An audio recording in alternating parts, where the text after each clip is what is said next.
You'll see a program Maurice, that's me too, and that was also my dad's name. So some of you know how that changes up. You got your name at home, your name at school, right?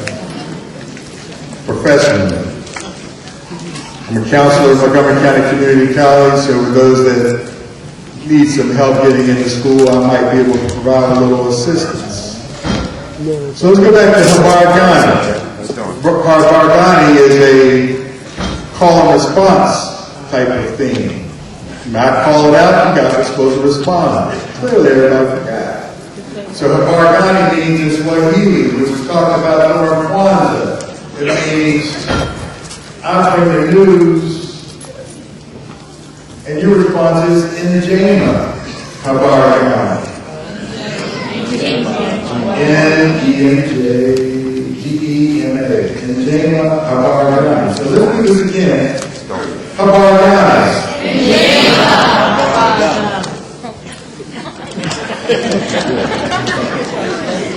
I bet you're going to some food to eat, you come up a little stronger than that.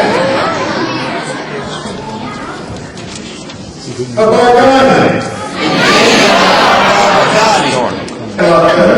So let's hear from the future leaders. That's all I'm looking for over here.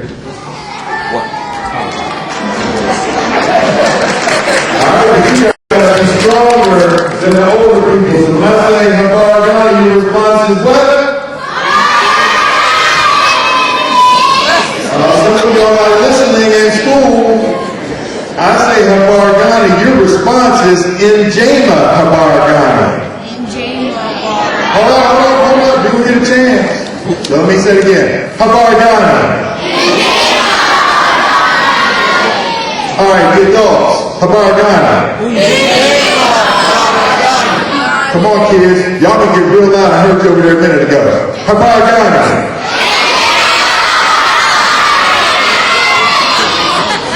All right, good. Now that y'all got all that, I know y'all want to be a little quiet for a minute and listen to what everybody else got to say. Thank you. Use all that energy. We love the energy in the room. Future leaders. I just returned from taking students to Raleigh, North Carolina. Drove through all that rain last night, and I got back here not quite right out of bushy tail, but we're ready to get this program together. Dr. King would have wanted you to not just think, but to act. So who was out taking care of community service today? See a few hands up. Very good. Very good. So we got a lot of work to do in this society. There are things that we've read about in the news. Some people have been marching regarding community activities. Some people have been marching because there have been some untimely deaths. Yes. Some are blaming police. Some are blaming community leaders. Some are blaming the president. We all are in this game called life together. So we've got to work harder. We can blame police officers. I've been hard on some myself, but I've got cousins who are marshals, detectives, everyday cops, state troopers. So trust me, I know there are folks out there that we all trust with our very lives. But there are some folks that have got to learn to think a little better before they act. Just like kids, you've got to think a little better before they act in school. So we want to keep those kind of things in mind. I'm not going to belabor that piece of the activity, but I just want to go back a little bit and think about things that happened to Dr. King. See, when Dr. King gave that dream, I have a dream speech that we all kind of talked about. I was about 4.5. Anybody 4.5-year-olds in here? Anybody 4.5? I see somebody back there look like they 44.5. And he's a police officer. But I was about 4.5, and I remember that speech and I would just get goosebumps. And every time I've heard it since I was 4.5, and Dr. King was untimely assassinated. I was 8.5, and the 8.5-year-olds in there. So there are things that will happen now that you're 8.5, and hopefully you will remember for our positive side instead of necessarily something negative, because I remember all of that. So there are things that happen through time. Let's think about when Dr. King began marching and leading. He was about 26, and 26-year-olds in here, 25, 26 years old. All right. Nobody? All right, we've got a few. That's where the new leadership has got to begin. It's time for you all to get to work. Anybody that's 39 or care to come on, ladies? Wait. Because that's the time that Dr. King had. Every opportunity folks have here to lead, you should take it on.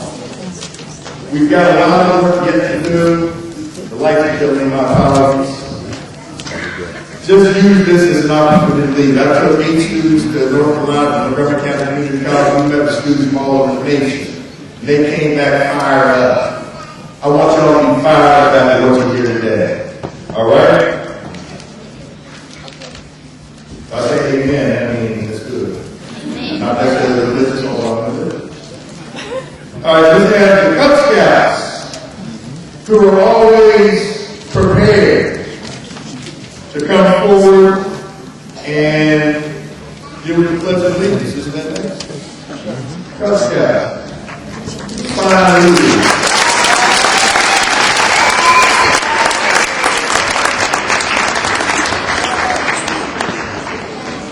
I would think that everyone should rise.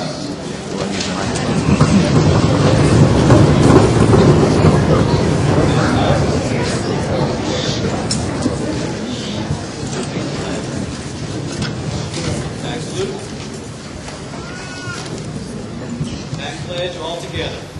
I pledge Allegiance to the flag of the United States of America and to the republic for which it stands, one nation, under God, indivisible, with liberty and justice for all.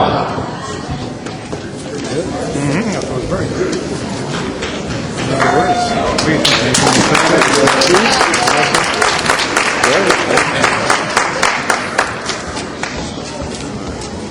Thank you, Devin. Good job, guys. All right, this has Honorable Marshall Mitchell come forward for the education committee. Here it is. I know you can do this because I saw him Excellent.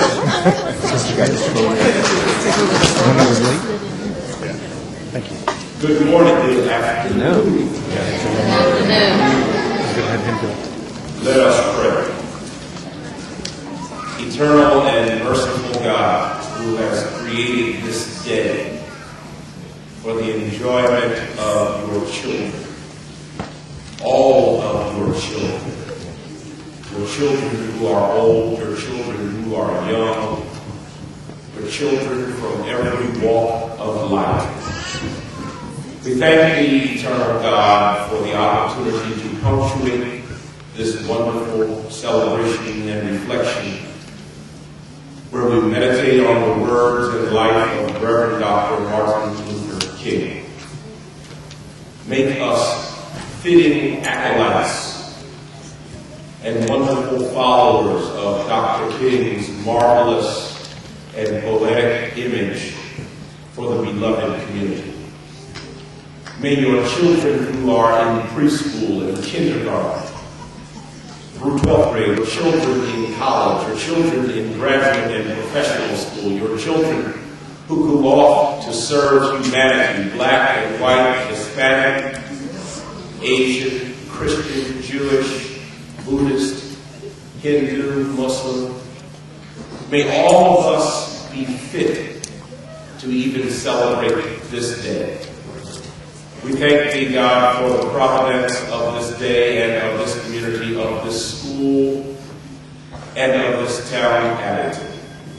And we ask that all things which are done today would redound to your glory. It is in thy holy and wonderful name that we pray. Amen. Amen. All right, as the family worship comes forward to lead us and lift every voice and sing, I think I neglected telling you guys that in January of our County follows the response of go back. Our County means what's the news? And in January of our County means I bring good news, what is good news? So try to keep that in mind. Where's the, here they are, come on out, everyone should be right.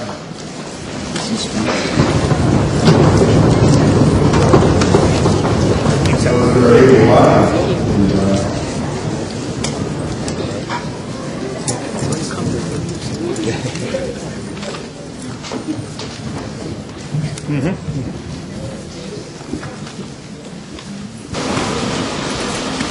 Sing along if you know the song. Everyone should. It's historical. It tells the story of the struggle.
So I'm telling you, they did that, didn't they?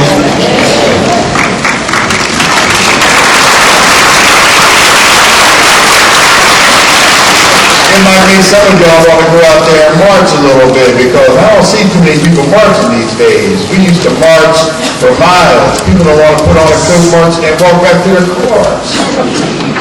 I'm saying that because you all may not really know the struggles that Dr. King and I went through. And at some point, I'm going to suggest maybe we consider having a true march. Maybe from the mall to here next year. I'm just putting it out there. So you have an idea, just an idea of what it's really like.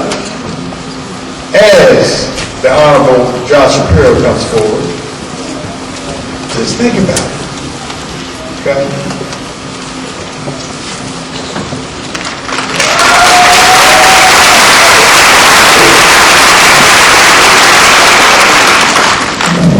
Good afternoon. Let me begin by saying how grateful I am to live in a community like Abington. with the leadership of this Board of Commissioners led by President Wayne Luker and Vice President Stephen Klein for helping us gather here today with common purpose. But it's important for those of you who are here the first time or even the second time to know that this isn't the first or second time we've gathered. In fact, we've gathered 30 years in a row because of the commitment that they and their predecessors on the board have had to justice and equality in the community of Abington. And they deserve our appreciation and a round of applause.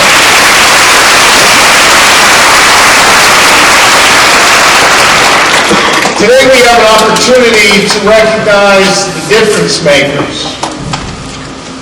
An individual I serve with in Montgomery County, the Honorable Judge Garrett Page.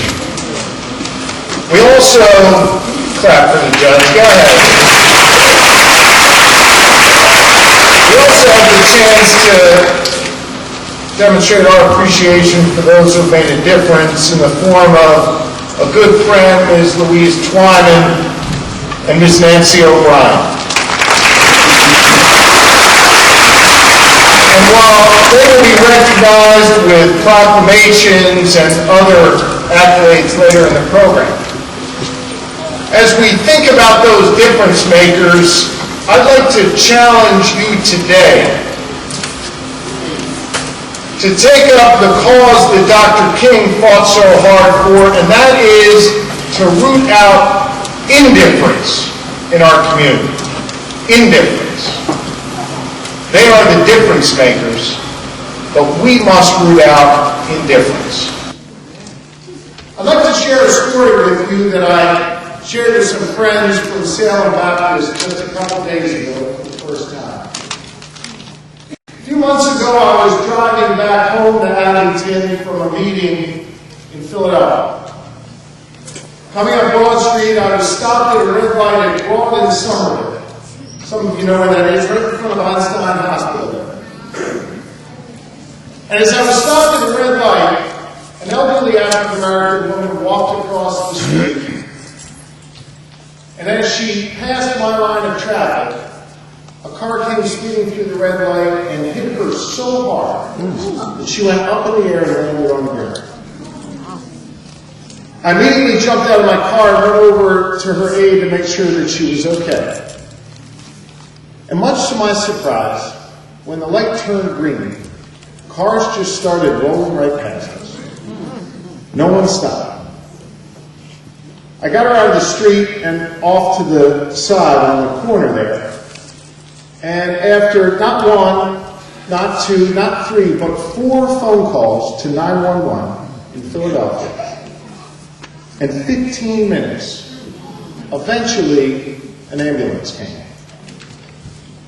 Now, she was physically, I later learned, okay. But what happened next is truly something that will stick with me forever. The police officer came, a white police officer. He didn't walk over to the lady laying on the ground. He walked over to me. I was dressed in my suit and tie and what have you, coming from a meeting, and he said, "Did you do this?" And I said, "No." He said, "Well, you should get out of here then. You don't want to be any part of this." I said, "But this woman just got hit by a car. I was the witness. We need to make sure she's okay." And he said, "You go ahead and take care of her." Friends, that night, I didn't have to turn on the cable television and watch what was going on in Ferguson or Staten Island or anything else happening around the country. I saw indifference to a fellow person right here in our community. But I also learned that night, because there were other people around who did try to do the right thing, that you don't need to have a government job or be in charge of a school or be a judge or a community activist to know that every individual has the chance to stand up to indifference. That every one of us, whether we're in school here in the Abington School District, a parent or a grandparent or a friend or a teacher, that if we recognize the value of each and every life, no matter someone's skin color, their faith, their background, or where they come from. That we will do more than any law, any textbook, or any judicial decree to carry out Dr. King's legacy. Because we will be the ones that take back our community and bring people together. So while we can see indifference each day and get frustrated by it and walk away from it and not do our part, we can also be challenged by it. Challenged to go out and do our part. Challenged to stand up and not be afraid to say how blessed we feel to live in a community like Abington, where indifference is not allowed to permeate the system, but rather where people are embraced for who they are and what they look like.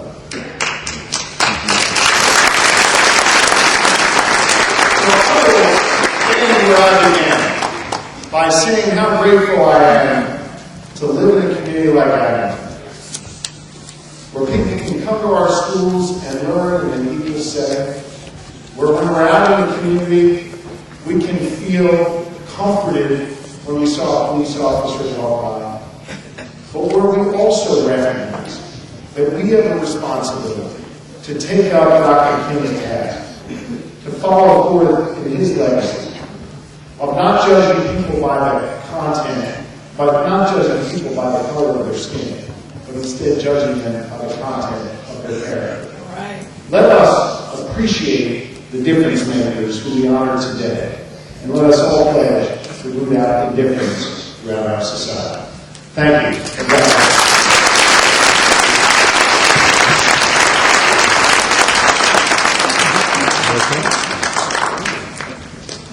Wow. We want to thank Sister Shapiro for sharing that story. Hopefully you all took it in and understand that you don't have to be able to step up and do the right thing. Just do the right thing. As Mr. Levy, Mark Levy comes forward, the proprietary,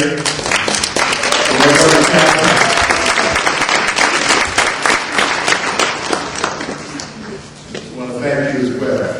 This is dynamic.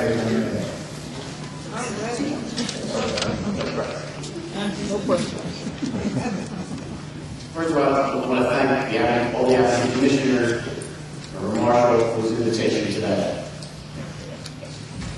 I don't know about you, but I woke up this morning, listened to the High speech, and came into this auditorium.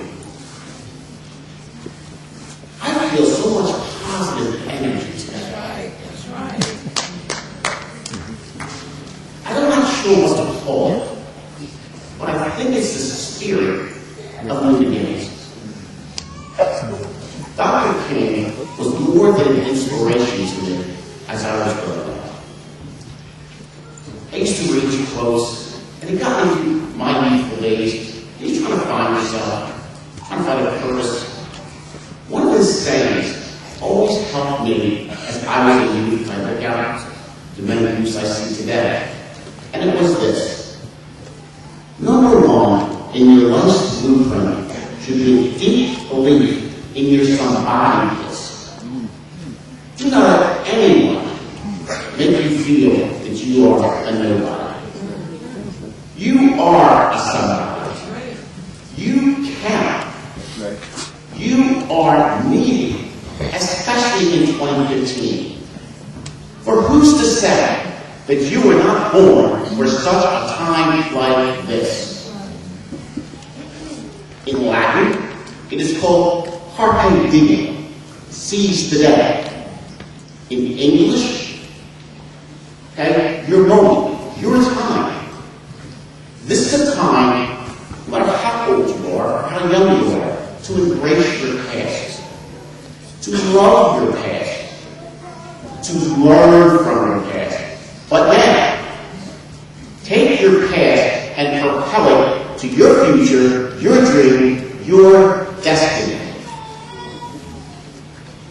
Will there be roadblocks? Absolutely. Will people talk about you? Sometimes your friends. Count on it. But that's not a time to threaten your friends. That usually means you're on the right road and you're doing the right thing. I can't even imagine the roadblocks that Dr. King had. Just think about what he had to go through. And now look, we all benefit from his pain. I remember in high school,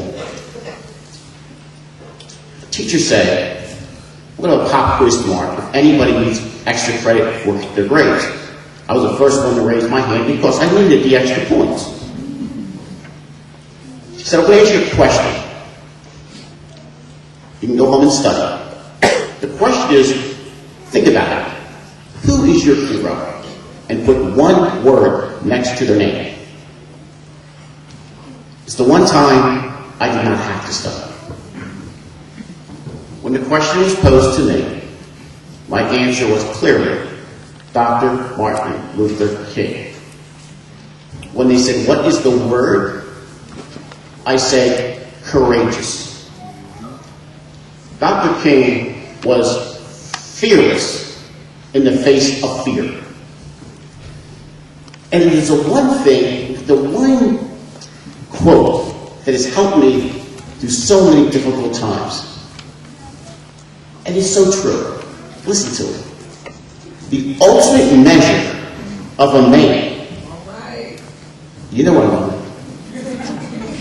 is not where he stands in moments of comfort and convenience, but where he stands in challenge and controversy. There are times you're going to have, whether in school, college, or adulthood, times of battles, times of loneliness. It is at those times that I suggest to you, have an anchor. Have something that pulls on to those dark days and get you out of those valleys and take you to your mountaintop. I have several. I'll share them all. Psalm 91, first of all. He who dwells in the secret place of the Most High shall abide in the shadow of the Almighty. You will be able to call him your refuge and your strength. My remarks are brief today. I can spend all day and all night just on my words. I spent the last decade, a lot of years, coaching Little League basketball. As a commissioner and as a ref, and some parents can definitely relate to this. Every year, you try to make the team as even as possible. But when the season starts, there's always a team that runs off to a 5-0 start, if not more, and a team that's always 0-5, if not less. You try to encourage your kids. When they go out to other basketball, tip the game over. I always felt sad for the kids who start off with bad marriage. Just making sure they go to school. Oh, that's a team. We can beat them. And you look at the kid's face, and they look like, how much do we get blown out by today? But something happens during that season. The kid mature. They toughen up. They get a little better. And then it's the playoffs. And there has not been a season that I have coached that I have not seen a lower-ranked team beat another ranked team. And there's a reason for it. Because the playoffs are pressure situations. They matter, as we call it, going for the card. And so it is in the game of life. We are all going to have our seasons in life. Your season takes you to your playoffs in the game of life. When the pressure matters, when it means something. I have found in my journey, when the truth is there, when it really means something in life, whether it's a grade in school, whether it's your first job, or the ultimate, a moment of truth that take care of your family. I find that those who have easy seasons will.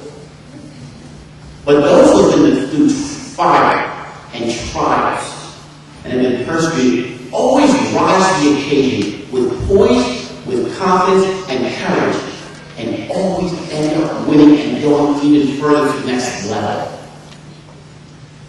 So if you're out there going through your season, remember Dr. King.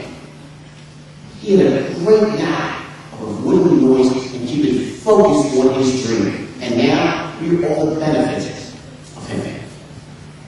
It's a great man, Dr. King, and also man. I propose to you today this. This is a new season for you if you're youth, and for those who are older. Keep going. Run through your trials. You start to have pain, you're tired. Then walk forward. If you say, I can't even walk, it's too overwhelming, then crawl forward. If you're saying you're not hearing me, I can't even crawl for them. Well, then go back and get your son and help him pull you across. All right. I leave you on this today. Turn the page. Turn the page on your past and get ready to write a new chapter of your life. But when you turn that page and you see the word defeat in your past, take the word defeat out and put the word wisdom in it. I don't know what the next chapter of my life is going to say. I really don't. But I do know this. It starts today. God bless us.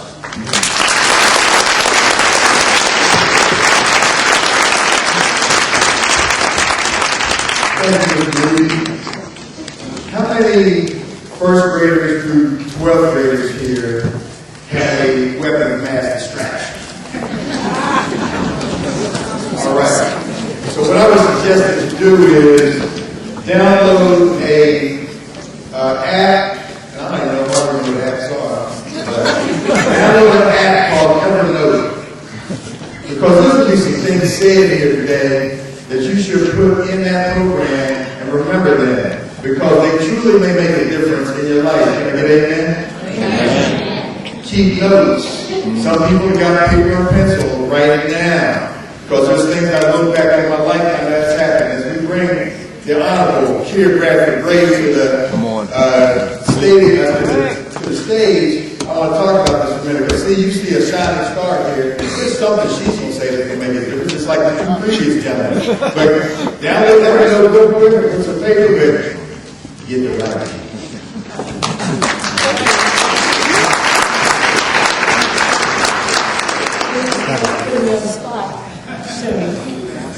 I'm not going to take that much of your time because I understand you want to get on the program and we have some great singers. I know I have Mr. William Gordon, his son, going to be singing today. Mr. William Gordon is an integral part of my office, the public defender office, and I am so eager to hear his son's beautiful voice if it's anything like that.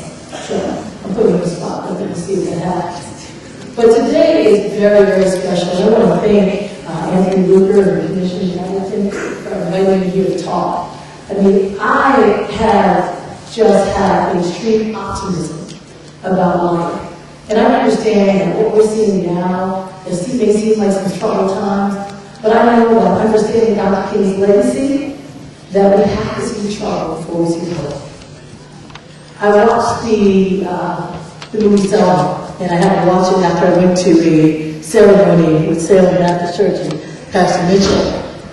And I just got so inspired, because the only thing I could say after I understand all the negativity in the media and some of the incidents that have been happening around the country, the only thing I can say to myself is, what can you do? And when I say what can you do, I have an understanding of a practical strategy to help bring about that hope that I'd like to see. And that's the best thing about the people or men like Dr. King. But what Dr. King did wasn't the end. It was just the beginning. And Dr. King, while he was the catalyst, He could not do it alone. He used many, many people to help that movement. And in that movie, I saw how he had his message. And he was a great man of courage, intellect, and most of all, faith. His message permeated through the people that he could reach that could help change the laws and the policy. So you saw him get to the president. You saw him get to the governor. You saw him get to the judges. You saw him get to lawyers. And you saw him infuse his message courageously to get them to understand the perspective of those that they were in charge of government. Now I have to run and thank a person today, because without him I would not be able to be in this position. And that is the Honorable Josh Shapiro. Josh Shapiro pulled me out of nowhere. And when I say pulled me out of nowhere, I wasn't well connected with politics and the political people in this county. But he knew when he saw me that I was a person of substance and I was a person of desire to make a difference. And he has helped me along the way, and I call him my brother. Don't we do that? I don't know if he's still here, but I wish he was, because I owe him a lot of gratitude. I really do. Without him, I could not do some of the things that I could do for the citizens of Montgomery County. But I also want to thank all the other people that I work with in this county. And they extend far and beyond. From people from the NAACP, I see Ms. Valerie Ward. Thank you so much for your partnership and collaboration. We do a lot of good things together, and we team up with both of our perspectives and both of our energies and our alliances to bring about some differences and bring about mass information that people can understand how to come on board. I want to thank you for the school board in Abington, and also Ms. Andrea Walker-Trainer, Ms. Denise James, and all of your group. Because without you, I would never be able to reach and get to your children and help them understand how certain things hurt their legacy. I want to also thank the judges in Montgomery County. Judges, without you, I could not stand and ask my lawyers to do the best they can for people and to expose some of the iniquities that we see so that you can help make decisions that are necessary to right wrongs. Now, I understand some decisions are based on what you see. It doesn't be perfect. And always you have the courage to do what's right. I do see some of my old friends here, Judge Carol Nichols and Judge Peter, Judge Washington. Judge Washington was a judge when I was a little lawyer, young lawyer. That was going to make him proud. The good thing about Dr. King, what he did is he helped build a brighter future for people like me. When I was younger, I didn't have doctors and lawyers and people in my family that I could say, I want to be that. I didn't know I could be a lawyer. You know what I wanted to be when I was younger? A princess, of course. It was the best job ever. I don't know how much they made, but they lived in the best house, and they ate the best food, and they had the best clothes. So that's what I wanted to be. I did not realize that I could be that. However, I see my children today, and they reach for the stars. One of my daughters, I guess her accomplishments that she wants to have in life is to become Jewish so she can have a bar mitzvah. Now, I don't know if that's possible for her, and I certainly know it's not possible for her in her 13th year, which will be next year. But the fact that she is interacting with people that are bringing her different experiences, and where she's seeing them and saying, hey, I love the life you lead. I love how you do the things you do. And wanting to understand how to connect with these people, and people that are different than her and have different traditions, is amazing. And I never realized what I've been able to do for her, which is open her world to something that I didn't have. So I'm thankful for Dr. King for a lot of reasons. But most importantly, I am thankful for him for giving me hope and opportunity. And I want to say this, and I'm so glad we're honoring Judge Page. Judge Page, thank you for your courage. Thank you for being a man of faith. And thank you for speaking out when it's necessary. You do a lot of really fun, and you encourage your brethren to do the same.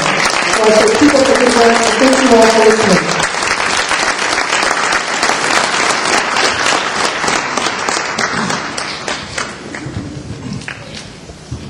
Ladies and gentlemen, that's someone you definitely want to follow. All right, now, who's having trouble finding Evernote? It's in your Play Store. I just learned that. All right? Did anybody find it yet? Wait a minute, you're not one of the kids, but I'm glad you found it. Okay, as we have Janine Williams, hopefully I said that right, come forward. I did? Good. You sharp too, come on. I just wanted to make sure that we got folks taking notes. Pay attention, folks. Get this thing going. Are you supposed to get this one word? I just want to do this one.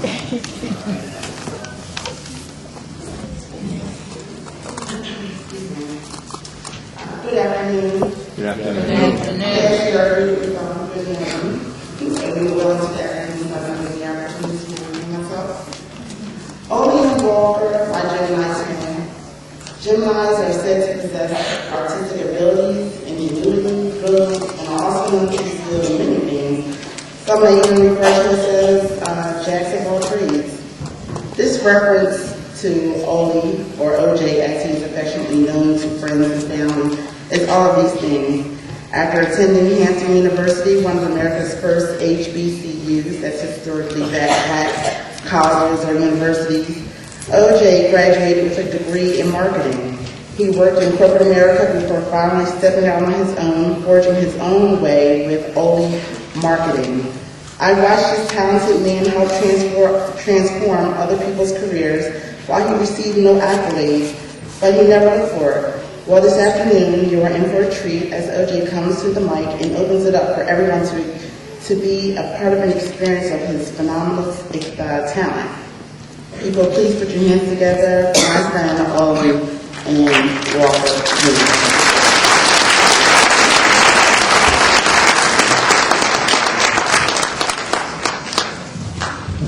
Thank you, Janine. Happy MLK Day. I'm just going to do a little poetry for you guys. What would Dr. Martin Luther King Jr. say if he were here today? This poem that I wrote was inspired by many quotes of Dr. King. Some I will share and say. What would Dr. Martin Luther King Jr. say if he were here today? Human progress is neither automatic nor inevitable. Every step toward the goal of justice requires sacrifice, suffering, and struggle. The tireless exertions and passionate concern of dedicated individuals. His words are still an inspiration as the continued importance and relevance of his words still ring true on this day. Tireless and timeless energy, we honor his life today and give thanks. Happy MLK Day. We must never forget that the fight is continuous and every effort should be exerted and no situation is too strenuous. We must stay the course over all terrain and we must continue fighting through the pain. Dr. Martin Luther King Jr., if he were here today, would say, change does not roll in on the wheels of inevitability, but comes through continuous struggle. We learn from his words, passion plus compassion is a formula for advancement, and we must advance through our academic transactions. Knowledge is the key, and we must invest in our poor to open the door for the future of all. And for the future of all, we can reach one more. Dr. Martin Luther King Jr. would say, the function of education is to teach one to think intensively and to think critically. Intelligence plus character, that is the goal of true education. His words remind us we must continue to teach and respect from one another, no matter the situation, shape, size, or color. Man must evolve for all human conflicts a method from which rejects revenge, aggression, and retaliation. The foundation of such method is love. His words are living reality as we must learn to live in today's human privilege or diversity. We must diversify. As we diversify, we must remember to unite and fight through many controversies. Still an inspiration to words. He would say, choose love, not hate, for if you need the power of love, the love of all is the strongest weapon of them all. Dr. King would say, law no longer exists for the purpose of establishing justice. And when they fail in this purpose, they become a dangerously structured band of dark flow of social crimes. He reminds us, we must continue to violence as a measure success, as success must be measured by our progress. Dr. King also said we must use time creatively. So I created and interspersed Dr. King's words with my verses poetically. What would Dr. Martin Luther King Jr. say if he were here today? Thank you.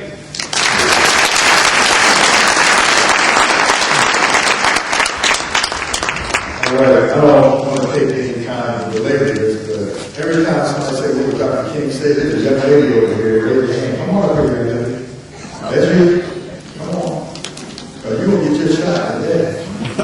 And we're required first. That's the same. And you will get taken. Come on. You keep throwing your hand up there.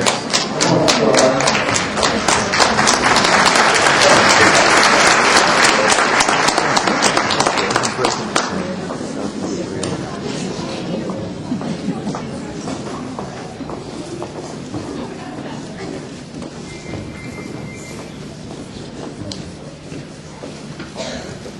It's not just a name, we are all family. This is the mothers and sisters and their daughters and extended family. And we are just so honored to be participants and to take part in this very important occasion of honoring Dr. Martin Luther King Jr. Our musical selections today, we picked to highlight the African American experience, or these different places within the African American experience. We started off with an original arrangement of Lift Every Voice and Sing, and we're going to end at least our part of the program with an original arrangement again of a medley of African American spirituals and a staple in the gospel community, Richard Smallwood's Total Praise. Hope you enjoy.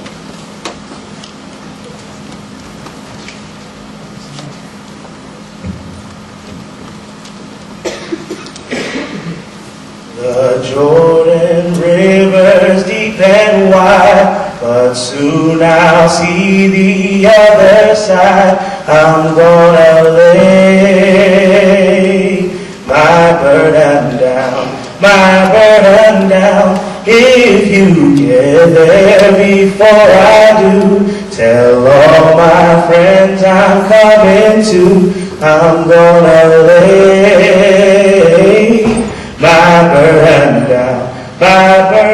down, the Jordan River's deep and wide. But soon I'll see the other side of that Jordan River. That Jordan River. That Jordan River burning down. That Jordan River burning down. That Jordan River burning down. That Jordan River burning down. That Jordan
in heaven done, sign my name. You know that I know I've been changed. I know I've been changed. Yes, I know I've been changed. 'Cause the angels in heaven done sign my name. You know that.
All right.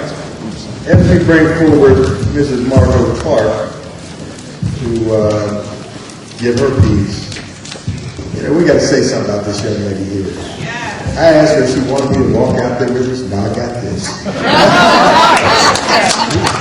And so, I imagine this is one of the future leaders. So I'm going to ask you, is it important what you know or what? Wrong answer. What y'all said? Y'all said who you know. Y'all got scared, didn't you? The answer is, it's not about what you know nor who you know. It's about who knows you. We better find out that this is Mariah Jefferson, the third grade in Roslyn. I told you correctly, I said it wrong. Go ahead. Myera. See, she got a lot of country. She won't take y'all out. Don't really say this one without thank you. Dr. Martin Luther King would say, thank you guys for coming for a day as it is in God bless America.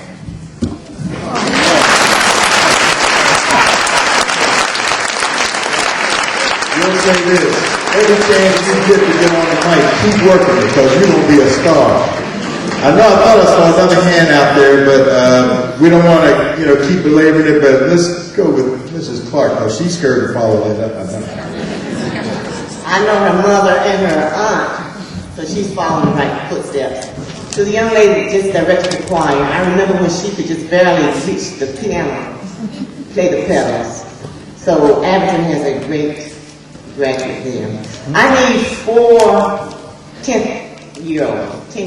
4 10-year-olds. Come on. Okay. I need 2 more. Bring your paper with you.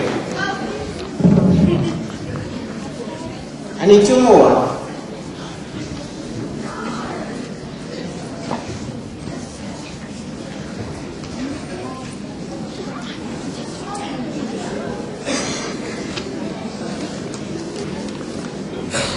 Come on, I need 2 more. Come on. Okay. And then if you want, come on up here. Bring your paper with you.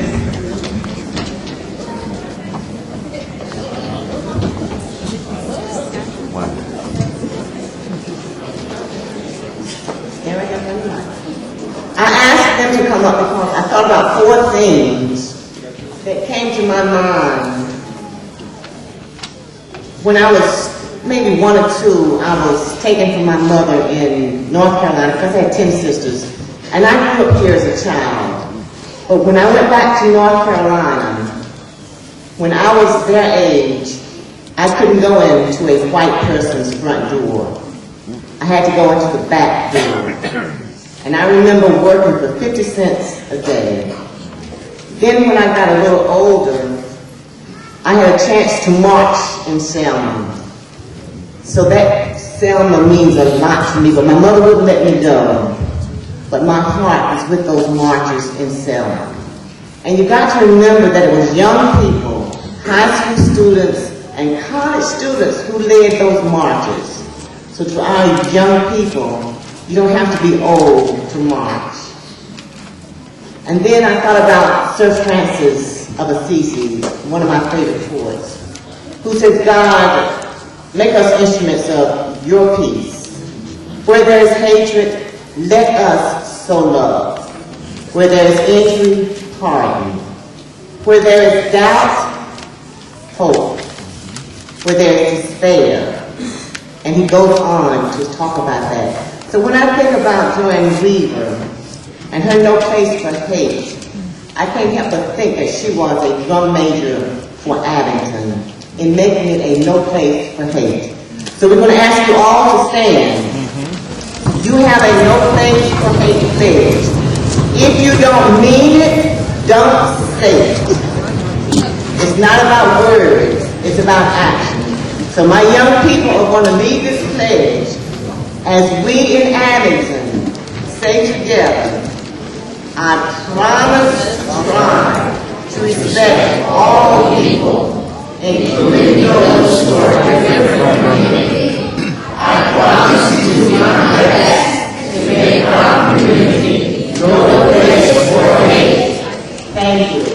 And we continue going forward.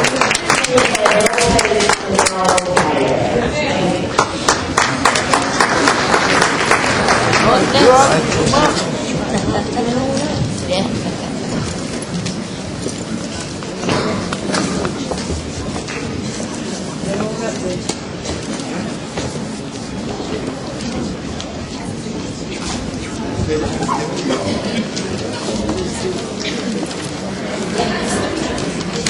when you think about it, y'all know where we're going. All right. Next, we want to bring forward the Honorable Carol Nichols from the Philadelphia Court of Common Pleas.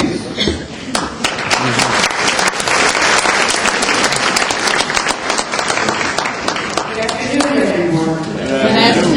As heard, I'm a judge out of Philadelphia County, and I'm so honored to be here. And I want to thank the Township Commissioners for inviting me, and a special shout out to Milton Luker for having me. And as I look around and participating in this wonderful program with inspiring music and future leaders, looking at my district colleagues, some I went to elementary school with, and people I've worked with. Abington is like home. I feel like I grew up right here.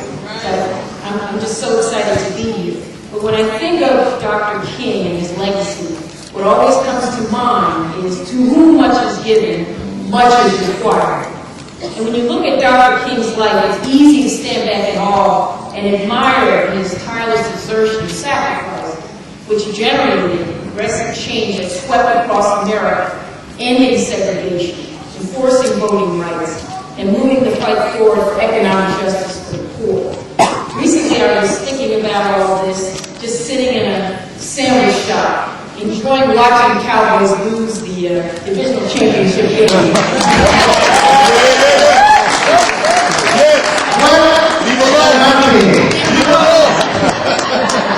We'll deal with him later. As I was saying, enjoying watching Cowboys lose the game. But I'm thinking, not so long ago, I wouldn't be able to sit here and do something simple like watch a football game. It wasn't too long ago in America that I couldn't sit here because of segregation. And I thought further, I wouldn't be a judge today.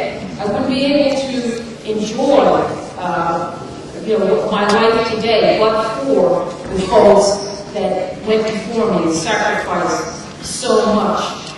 So I realized that I'm standing on the shoulders of those who came before me. So admiring Dr. King is not enough, because freedom ain't free. And it requires constant vigilance in action. Now, the much is not just reserved for leaders or uber charismatic people. We have all been given unique talents and gifts. Because without the support of people of conscience with diverse talents and abilities, Dr. King could not have achieved the incredible breakthroughs in his life. He emerged from generations of effort that laid the groundwork for him. Black folks rose up in the South and around the country to challenge racial injustice.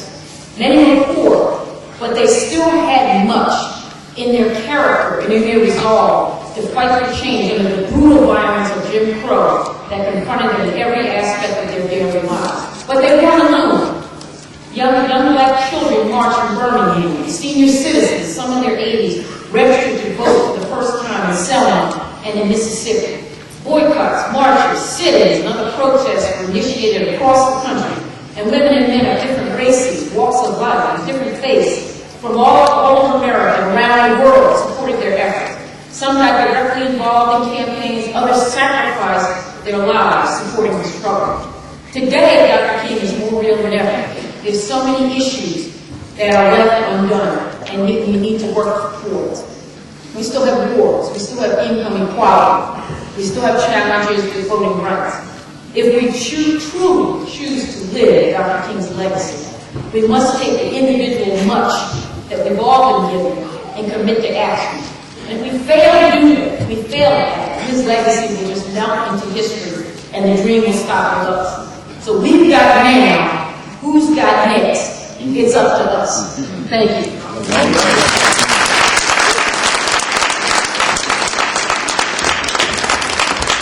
All right. That was a wonderful message, except one piece of it. It was an honor for my cousin to be drafted by my favorite team. He's got 3 rings on his fingers.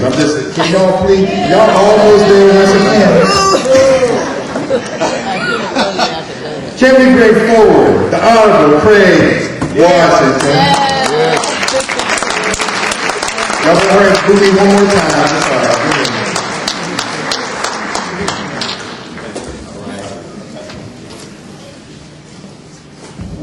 Good afternoon. Good afternoon.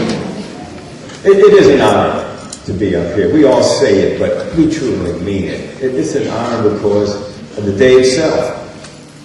Anyone asks you to be a public part of an event such as this involving Dr. King and the honorees who are honorable persons themselves. So I just want to thank all those that chose to have someone from Philadelphia Municipal Court come here. January 15, 1929, a child was born by the name of Michael Luther King Jr. Shortly after that, he and his parents traveled to Europe. About 6 years later, Michael was 6 years old, and while in Europe, Father in his wisdom, Martin Luther King Sr., chose to change his son's name. Name changing is very important in most societies, and Michael became Martin Luther King Jr. They returned to the United States, had a childhood much like ours, completed his primary education, became a minister, married, but at this point in life, Martin Luther King Jr.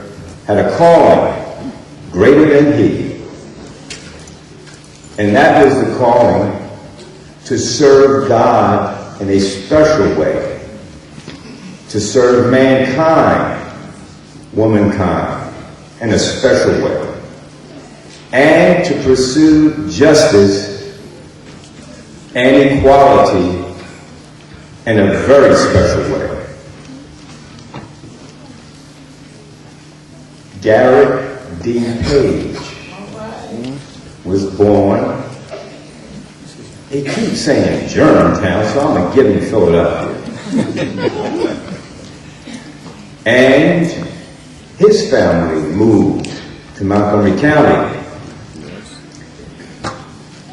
Raised here, childhood like most of us, educated, and married, but he also had a name change.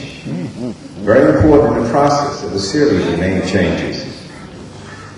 He completed undergrad college, he went on and completed law school, and so his change was known as Attorney Garrett D. Page, Esquire. You can't mess with that unless it's given to you by the authorities. He went on with life, and that required pursuit of justice. You shouldn't be a lawyer and follow the law of this land unless you're about justice. But that wasn't his only name change. He had another name change. It's another high calling. And it was Deacon Garrett Page. Now that involves also service of God. Amen. Fellow man, those in need and suffering, and freedom and justice for all. But that wasn't the last one. This man also had another name change. This is for a few. I thank God he saw fit to take a scum like me from Germantown in Philadelphia and let me have that name change also. But this time, Garrett D. Page got a name change, and children, your name can be changed too. And it's no disrespect to your parents. They will be proud and honored if you have a name change like Martin Luther King had, the King. and Garrett D. Page had. This time, Garrett D. Page's name change was to judge. To judge others like God judges. Mercy, compassion, understanding, and the pursuit of happiness, liberty, and justice for all. So, I don't want to steal any thunder from my colleague, but you know a lot about King. I hope you know a little more about Garrett D. Page. And young people, young children, no matter what the bad news you hear about others, you should show that don't have nothing to do with you. I pray that you get your name changes that are suited for you. I thank God for an opportunity to be here. And may God continue to bless us all as one people. Thank you.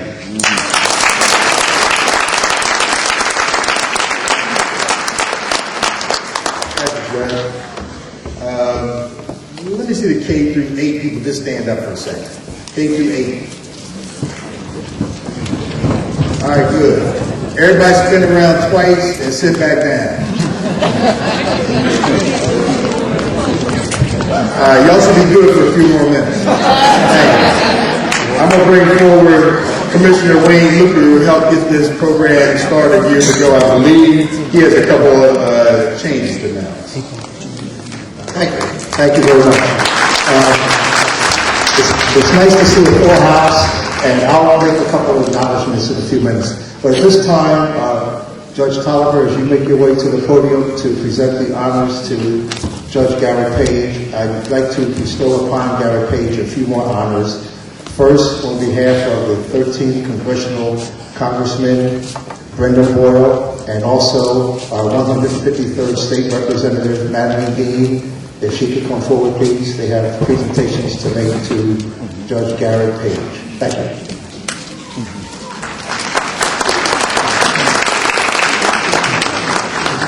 Good afternoon, everyone. I want to extend my greatest appreciation to all those who have assembled here today. We have much to learn from visionary organizers such as Dr. Martin Luther King Jr., a man who sought to redefine and reimagine democracy, a leader whose sense of empowerment derived from the belief that people could be the architects for change, as stated by acting pioneer Danny Glover. Much of the dream has become a reality, but there's still work to do. In the words of Dr. King, I envision a day where our fellow Americans would no longer be trapped by the most crippling segregation of all, the segregation from hope as a result of poverty. We must continue to assemble on one accord, uplift our fellow men and women, especially those who have not been afforded the same opportunities as we have. I would now like to bring Judge Garrett D. Page forward.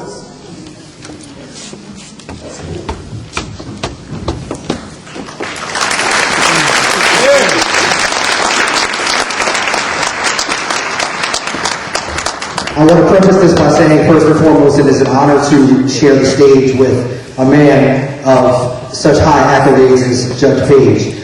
Judge Page, I would like to present you with this certificate of special congressional recognition.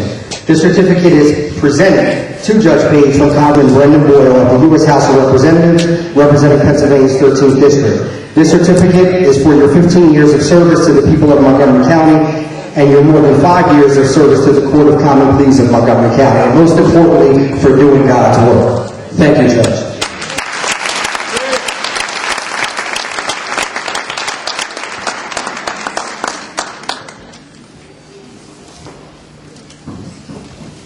Good afternoon, everybody. How are you?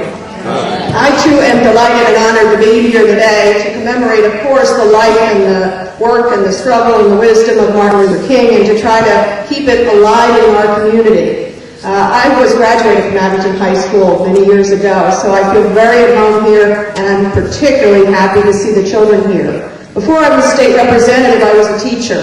So, as Mr. Davis was telling you guys to take some notes, I have two recommendations for you.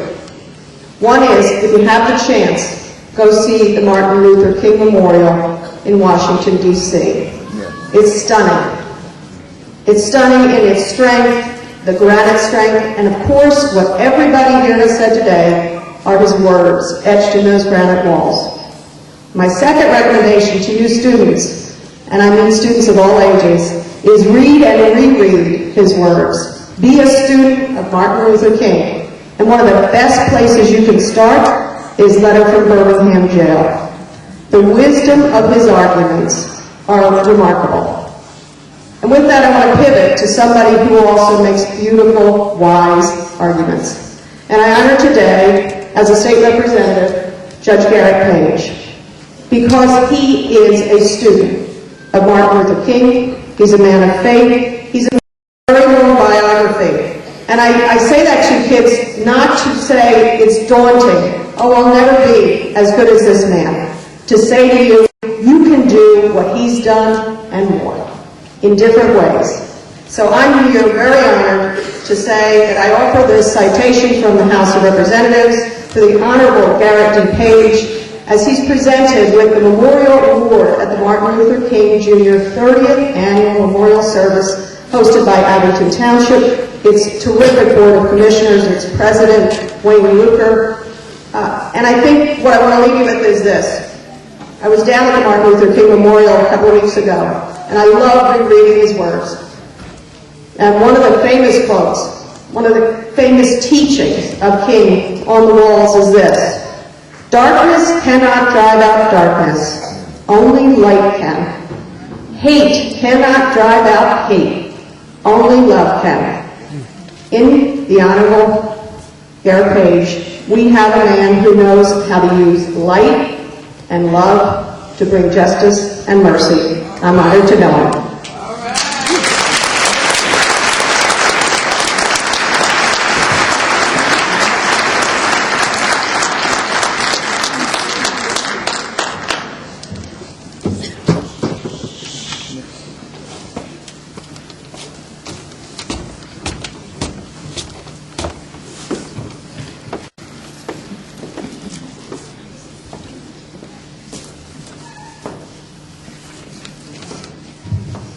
Good afternoon. Good afternoon. Good afternoon. Good afternoon. It is an honor and a privilege to be here today to present the 30th Annual Memorial Award to this man, a friend, and I guess I'll have to give it away, but a friend of almost 40 plus years with the high school together. This man is most deserving of this award, of the recognition, to be here before you all, based on his background, based on his record. Now, usually in these instances, someone presents the awardee, and when the awardee comes up to speak, he says, now you can pick up your envelopes later on when you're finished. But every single thing I will say right now about the Honorable Garrett D. Page is the truth. All right. Because there's no ifs, ands, or buts about it. I will say nothing but the truth, so help me God. All right. And I've looked at this biography, and some folks were about to go through an entire biography. I thought the Honorable Craig Washington was going to steal my thunder and do the biography for this man here. And I read through it, but I don't see mention of the fact that Garrett was going to forego his third-year law school to tour with the Four Tops. And then I found out when the Four Tops was Temptations. Garrett Page is born in Philadelphia, the son of William and Evelyn Page, attended Wanamaker Junior High School. Now, I didn't see on the biography, Wagner Junior High School. But I didn't see on here elementary school, but we'll talk about Wagner Junior High School, and then he went on to Central High School. That's where I met Garrett Page when we were at Central High School together. And I do not remember the Gary Page that you all know now, that you all have the benefit of interacting with over the time. When you see him break out into music, to break out into song, he wasn't like that in high school. You walk the hallways of Central High School. Gary Page was quiet. Some folks thought maybe shy, but he was just very smart. But he didn't break out into a song like he does now in the courthouse. I walk the halls of the courthouse, and all of a sudden, Gary's walking in and breaking out the song. And Psalm 100, make a joyful noise, listen to the Lord all the land. So the Lord bless and come before his presence to sing. So that's Gary. He's all over singing. Went on to Swarthmore College, and then graduated from Swarthmore College, and then attended North Carolina Central Law School. Served in the Public Defender's Office, representing the Indigent Criminal Defendants. He was a partner in the law firm of Rogers and Page Associates. Now, usually, I'm not sure going to read part of this biography so that you all get the full breadth of the experience of this man. Serves on the Board of Trustees of Arcadia University. Is president of the Board of Directors of the Abington Public Library. He is the chairman of the Board of Deacons at Salem Baptist Church. Diversity Committee member of the Montgomery Bar Association. He was elected to the Court of Common Pleas of Montgomery County in 2009. He served as the treasurer of Montgomery County from 1999 till 2009.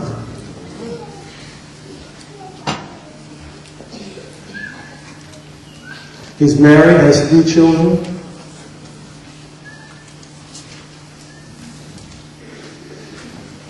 This biography makes note of something that's very special. He's very active. Judge Page is very active in the community. And with the group, the Frontline Dads, and has coordinated 4 youth forums annually done for anti-gun, violence, economic, workforce for youth, and expungement clinics. And you heard the public defender, Keir Bradford Great, speak about that. So when you talk about Judge Page's background, you know that his background makes him deserving of this award that you are about to bestow on him. Some folks spoke earlier. Commissioner Shapiro spoke, and Pathonetary Mark Levy spoke. And there were some things that they said about service. This man has served in a number of capacities for not only Abington Township, but for Montgomery County. The theme that Commissioner Shapiro and Mark Levy hit on was something that Reverend Dr. Martin Luther King hit on when he spoke. He gave a sermon at Ebenezer Baptist Church on February 4th, 1968. It was a sermon he called The Drum Major Instinct. There's an instinct Reverend King spoke about, and we all like to get out in front, like to be leaders. We want praise, high recognition, prominence, the ability to influence individuals. But sometimes you think you want that importance, that distinction for the wrong reasons, for personal gain. Judge Page has done it for all the right reasons. In the sermon, Dr. King describes the various scenarios, and you can find it. The drum major instinct. But he redefined greatness, and this is what Commissioner Shapiro was talking about, this is what Mark Levy is talking about. Dr. King redefined greatness, and he defined it in terms of service. All service ranks the same in God. We all can find a way to serve our fellow man.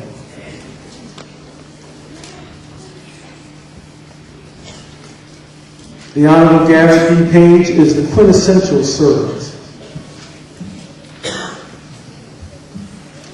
Not for personal gain, but for the benefit of his fellow man.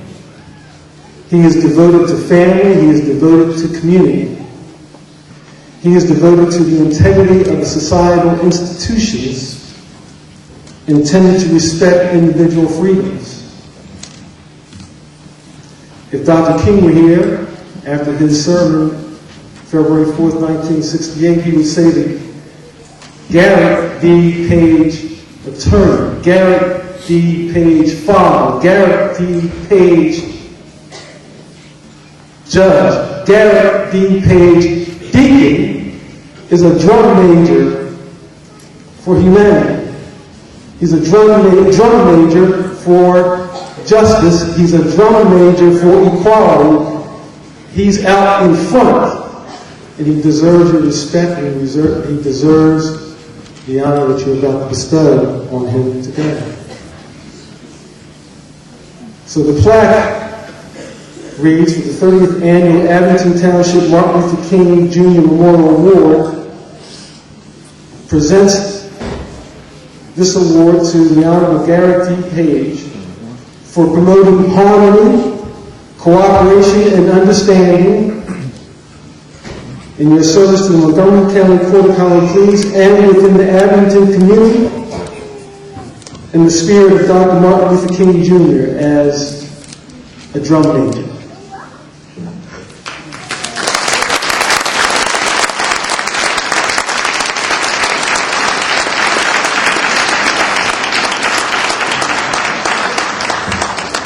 I've got to bring this mic down. Steve's 6'4".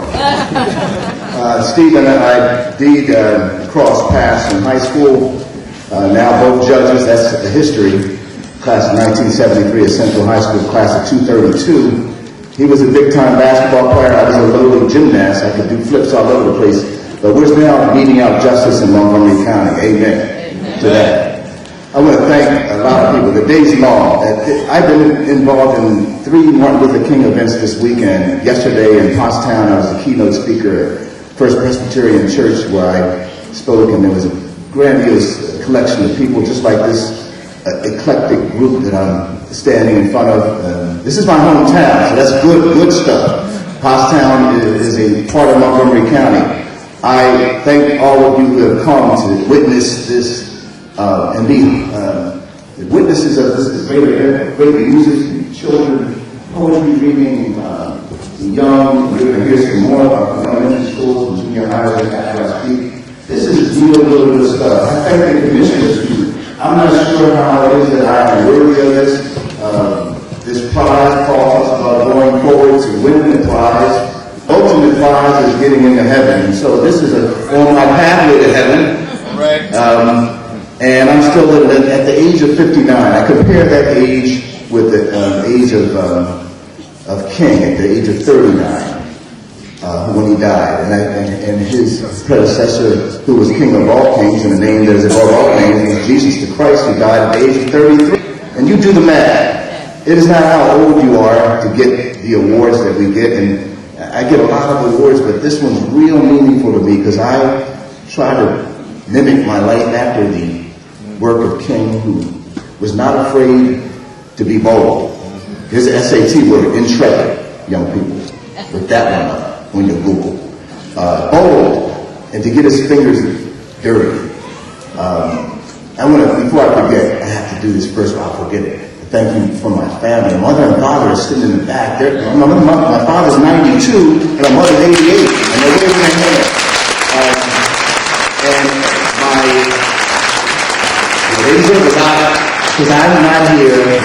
no award except for Bill and Evelyn Page. That's the bottom line to that. My wife and my children are here, and wave your hands. I am blessed. I am blessed. I have church members from Salem Baptist Church, wave your hand, in the house. And my pastor's here, Marshall Paul Hughes Mitchell, the guy you saw running across the stage and throwing a water bottle. He knows what to do. You saw it too. Listen, I thank my co-laborers in the judicial spot. Thank you for being here. I thank the Reverend, I see Jerome Cohen, I see some other ministers here. Mark Lee, I'm going to get in trouble if I keep on going names. Valerie Ward, NAACP, my co-chairman, Craig Washington, in the vineyard of the diaconate. I served a lot of times, but this is the thing. This is the thing. The young people need to know this, that for King to do what he had to do, and he died at the age of 39, he didn't welcome death, but he wasn't afraid of death. I'm not afraid to get my fingernails dirty working in youth programs and doing some things that some judges are afraid to do, and that is what Kia Bradford Ray talked about earlier, and that is, I don't care if you don't like what I say. When I go and teach about expungement clinics and talk about the fact that we're not careful, we're going to have a mass incarceration of our young people because of getting involved in crime. And that's why I do crime prevention and gun control and violence, because I'm not afraid of what King was not afraid of, and that was, if you have to die, then you die. If it's God's time for you, then that's your time. And so I say that to say that King had to shed blood at the age of 39. I'm 59. I haven't shed it yet. If I get punctured with a pen, I'll bleed, but I won't die. He died. In the same manner, he mimicked himself after people like Gandhi, but most importantly, he mimicked himself after a guy whose name was Jesus the Christ. And he was a name that Craig Washington didn't have to be changed. It was a name that is above all names. And so when I go in front of the bench and when I have to sentence people for burglaries and robberies and all manner of crimes, all manner of drugs and everything that comes in front of me, the things that we have to do as judges is I have to come home and I have to pray that with wisdom that I get it right, or I get it close to right. And if I get it close to right, then I know that my job is not in vain. If I don't get enough sleep, but I'm able to do some of the things that I've been challenged to do and elected to do, then I can change some things. And that's all King was about. He was not going to be a peacemaker for all ages, but we have to continue the struggle, and this is an exemplification of continuing the struggle. This joinder, this eclectic group, this cross-pollination of races, this cross-pollination of religions, coming together and doing exactly what he said in his I Have a Dream speech, that we can do it, but it's going to take some labor. We cannot be slothful, lazy, and watch Netflix and be late for work. I watch Netflix too, but I'm still on time. And so we cannot be a group of passive people that will, after this event, you go home, you go get lunch, and then you forget about King. It's an everyday thing. And that's why I work hard doing the things that I do. Steve mentioned that one of the ways I get joy and stress release is I sing. I was told not to sing by a whole lot of people, so I'm not going to go there. I mean, if you want to hear me sing, you got to come to Salem Baptist Church. But I was getting it. I told myself that if I felt my help coming, come on, man, sing. I'm going to sing a little bit. If I don't, I'm going to be in trouble. I'm going to be in trouble anyway because I did sing. So, a little bit of this song, just leave it in your ear. I've had some good days. I've had some hills to climb. I've had some weary days and some sleepless nights. But when I look around and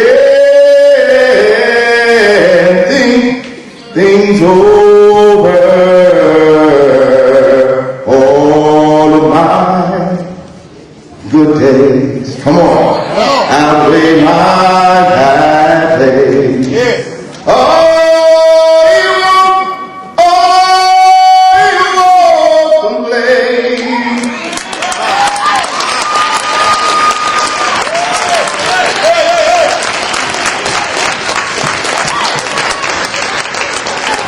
Singing good.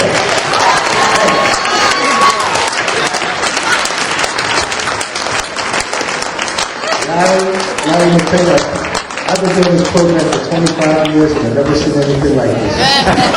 Larry, you want to know what you did to deserve this. You just proved it. I just wanted to jump in. For those, I think this is being televised. I did give homage to the Honorable Stephen C. Tolliver, Judge, who presented the award to Judge Gary Page. And also thanking Mr. Tony Davis for moderating the program up to this point. At this time, I think it's important for all the parents and the grown-ups to realize that the children, the young people, were moved to the end of the program instead of the beginning, which you would not have known sitting here today. Their patience and their attention to this program has been superb, so I think we deserve to give them a round of applause.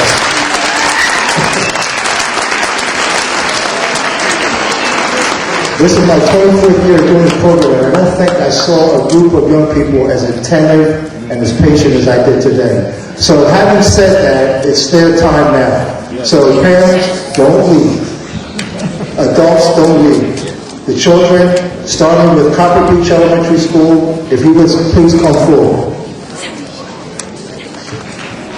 Copper Beach Elementary School, followed by Willow Hill Elementary School, and then Roslyn Elementary School. Here they are.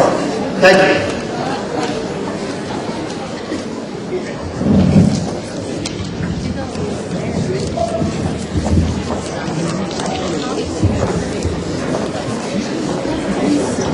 Let me say one thing while the kids are coming up, because Mr. Luker alluded to this, but I remember as an 11-year-old going to an orchestra, being bored to tears. I know some kids have been a little, they paid attention, but some kids may not really pay attention a lot. But the one lesson I learned out of an activity like this, I stayed to the end because my great-grandmother said I had to. Kids, if your parents try to make you leave before it's over, ask to stay to the end because you might hear something important. All right. All right?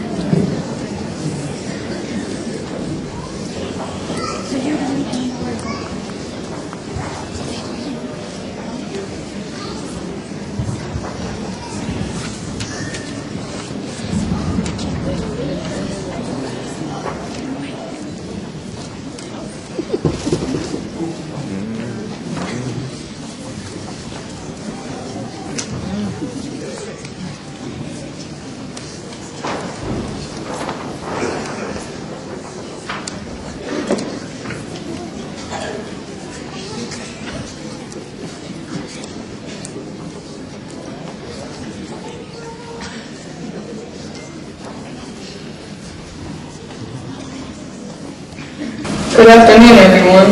We are kindergarten and 6th grade students from Copper Beach Elementary School. Dr. King had a dream that influenced us all to accept who we are and embrace the differences in others. We are here to share his dream and to perform the song What I Am by Lillian to encourage everyone to always remember to love yourself and others. We ask that you participate with us by shouting the words you see on the posters. Thank you. I have a dream that my 4 children will one day live in a nation with not each other by the color of their skin, but by the contacts of their parents.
because of myself I believe in love. Gonna keep my head high, keep on reaching high. Never give up, I'm to get stronger. And don't bring me down, never be stuck at all. Because I know I'm to get stronger. What I am is secret, what I am is proud, what I am is fighting, what I am is happy. What you are, that's us, what you are, special. And nothing I can't keep because of myself I believe in love. Don't hold my head high, keep on reaching high. Never stop, I'll keep getting stronger. And don't bring me down, never stop at all. Oh yeah, I'll keep getting stronger.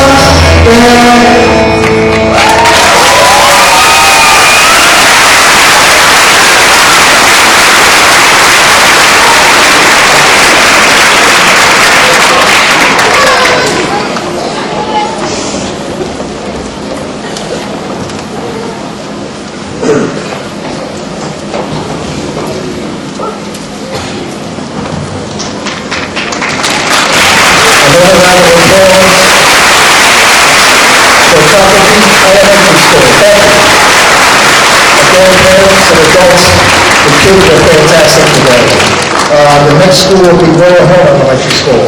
And as they make their way forward, I'll just say thank yous to the following commissioners who are here today: Vice President Stephen Klein, Michael Markman, Larry Jones, Jimmy DiPacido, Stephen Kalinowski, Commissioner Ben Sanchez, Peggy Myers, Dennis Zapone, Tom Heckler, John Spiegelman, Thomas Fairland, Carol Gillespie, Lori Schreiber, and Commissioner Tom Bowman.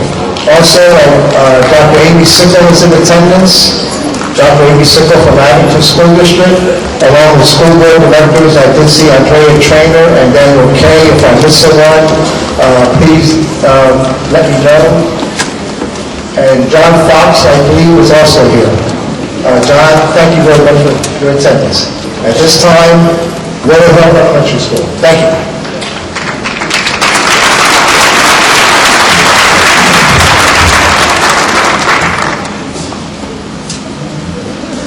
Good afternoon, everyone. I am Damon Jordan, the proud principal of Royal Hill Elementary School. On behalf of the entire Royal Hill community, thank you.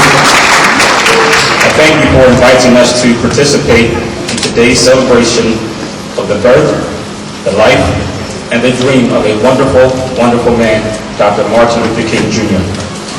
Joining me today, we have two of our teachers, Mrs. Molino and Mrs. Page, who will lead a group of Royal Hill sixth graders as they sing "I Am Not My Hair" by India Arie. It's a song that reinforces that who we are and what we represent is deeply rooted in our hearts, the quality of our actions, and the integrity of our intentions. A theme fully aligned with Dr. King's message of judging one by the content of his or her character rather than by his or her outward appearance. We hope that you enjoy our performance.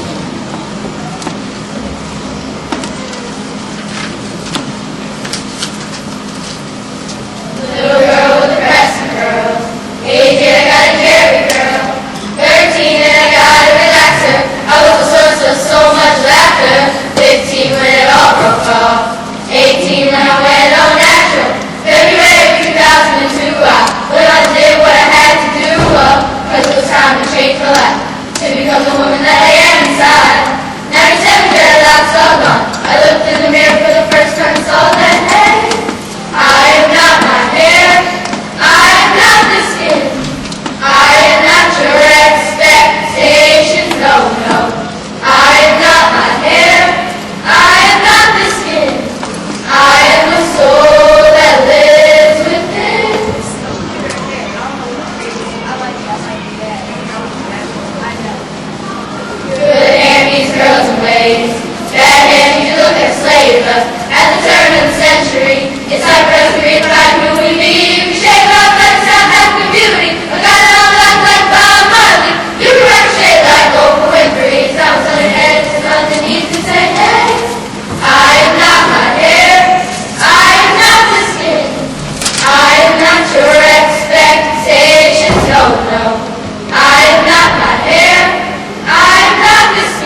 get you from me. When these rappers come out, I'm a part of these streets. To the day that I die, I'll be proud of the kids, man, that I finally done made it. Take a look, you can tell that that's my dream. Tell me what do you see when you're looking at me? Whoa, on a mission to be what I'm destined to be. Whoa, I've been through the pain and the sorrow, the struggle, and nothing but love. Nothing but that. I'm a soldier, a rider, a ghetto survivor, and all the above. All the above, all the above, all the above, all the above, all the above, all the above, all the above. It's easy to hate, it's harder to love, so don't understand. Y'all don't really do it. Looking for my right, make sure you're living my life, make sure you're living yourself, make sure you're living your life, make sure you're facing the church, make sure you're being the art, make sure you're living complete, make sure you're wearing the crown. They think we're made for the struggle, they think we're made to be dry. I'll protect the moment, so the world ain't mine. You can see me lately, I'm a miracle lady. I will be the together with me. I was out my father, trying to hold him from when I think that I did. I envision a problem, I envision a time, I envision a man. If the world was perfect, all my friends are mine. If you happy I made it, that'll make me a statement. Take a look, you can tell the best of the race. Now come up in the spot, from out of the pot, that's so hard, cause it's all the same. And you know that right was stuck, cause the road to the top, and everybody knows my name. The grind, the hustle, no more pain, no more pain, no more suffering. No more legs, no more shorties, no more dogs, give the dance, give the shine, give the love. All the above, all the above, all the above, all the above, all the above, all the above, all the above.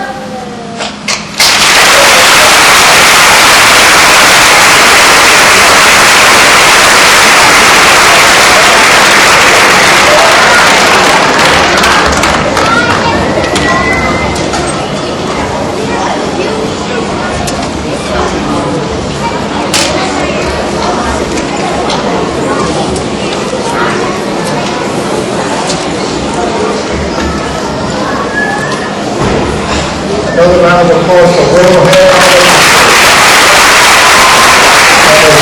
Elementary School, coming to the stage.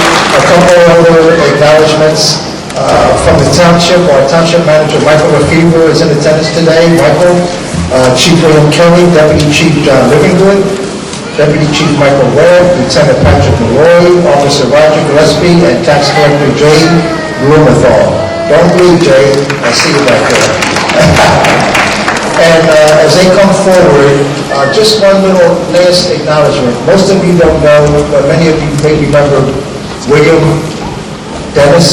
D.C. Dennis. Bill Dennis was a former commissioner in Abington Township and was our board president. He was responsible for starting this program back in 1988 at the Abington Township Municipal Building. Bill's been ill, but I just wanted to take a moment to thank he and his lovely wife Shirley Dennis for making this program possible. Again, this started in 1988 at the request of Commissioner Bill Dennis. So at this time, again, thank you to Willet Hill Elementary School, and now we have Roslyn Elementary School will be followed by Abington Junior High School. Thank you.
The kids at Boston school, 2nd grade through 6th grade, are going to sing a song called Lean on Me.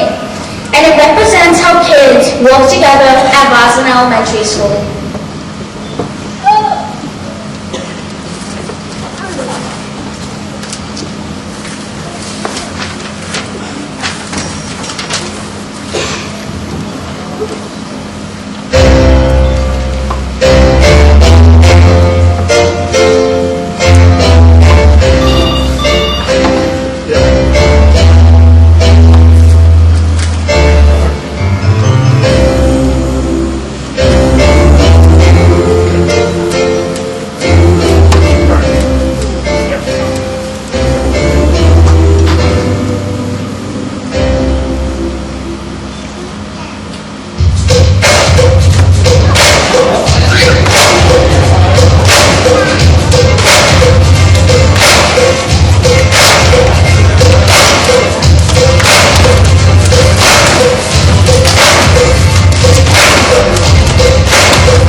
round of applause again for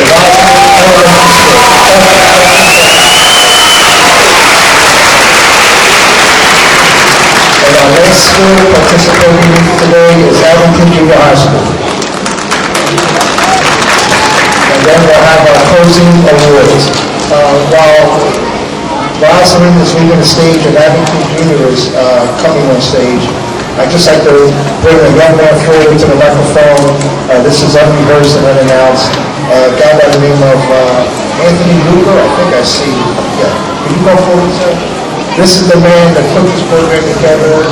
This year and last year, he thought it was incumbent that the young people and the children see some positive role models, African-American males and females who have excelled in our education system and have gone on to astounding heights. So all the judges that were here today, it's amazing where you folks have accelerated to. So I want to thank this young man to my left. I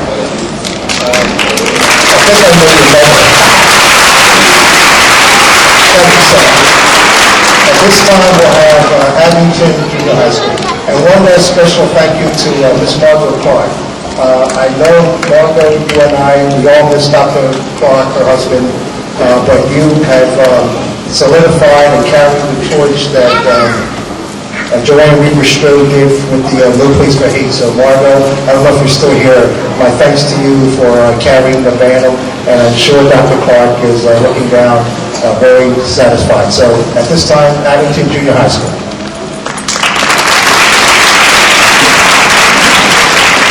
As the junior high enters the stage again, I just want to give a special thank you to everyone who took the time out of their schedule today to join us. I also want to bring to light the VOD program and thank Ms. Andrea Lawful Trainer for everything that she has done for the kids here at Abington Junior High.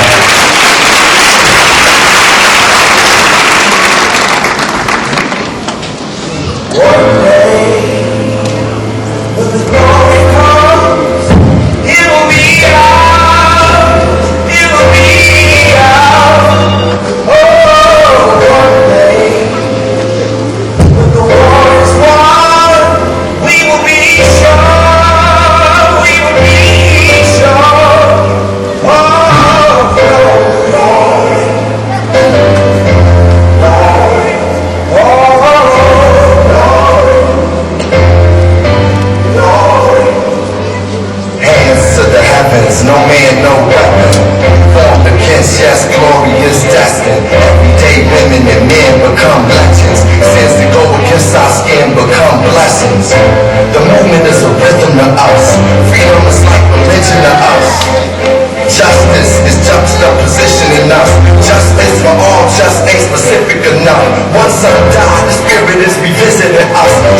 1963, Reverend Dr. Martin Luther King Jr. presented his I Have a Dream speech in Washington, D.C.